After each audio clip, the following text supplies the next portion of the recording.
তোমরা দেখে বুঝতেই পারছো আমি রান্নাঘরে বসে আছি। তো একটু আগে দেখছিলাম মা রান্না করছিল, তো তারপরে এসে দেখি যে রান্না হয়ে গেছে। তো এখন দিয়ে মা দেখছি ডিম টোস্ট বানাচ্ছে, তাই আমি একটু বসে আছি। তো জিজ্ঞাসা করছি যে তুমি এখন ডিম টোস্ট বানাচ্ছ?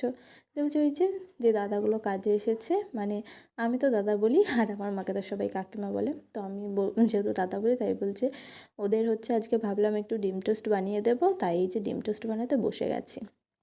তো তোমরা হয়তো অনেকেই বলবে যে ঘরের ভিডিও মানে ঘর করছে, এর থেকেও তো অনেক ভালো ভালো ঘর করে সবাই, তো সেটা তো ভিডিও করে না।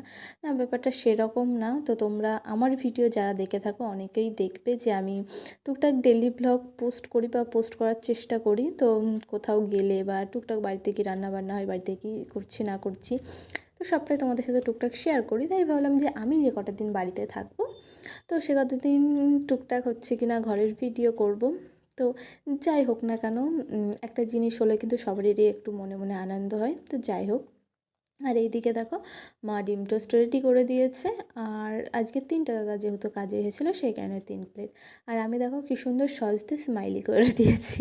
তো যাই হোক, তারপর আমি বললাম মা তুমি নিয়ে আসো, আর আমি হচ্ছে একটু যাই দেখে আসি যে ঘরের কত দূর কাজ হচ্ছে। তো আমি তো খুব একটা মানে আসি না, হয়তো দিনে একবার হয়তো এই ঘরে দেখতে আসি। তো সেই আর খুব একটা আমার আসা হয় না। তো কেউ একজন আমাকে হয়তো কমেন্ট করেছিলে, কোনো একটা দাদা, যে প্লাই দিয়ে সেন্টারিং তো কলকাতার এই সাইডে হয়। তো মানে আমরা যে কাকুর দিয়ে করাচ্ছি, তো উনি হচ্ছে প্লাই দিয়েই হচ্ছে সেন্টারিং করেন।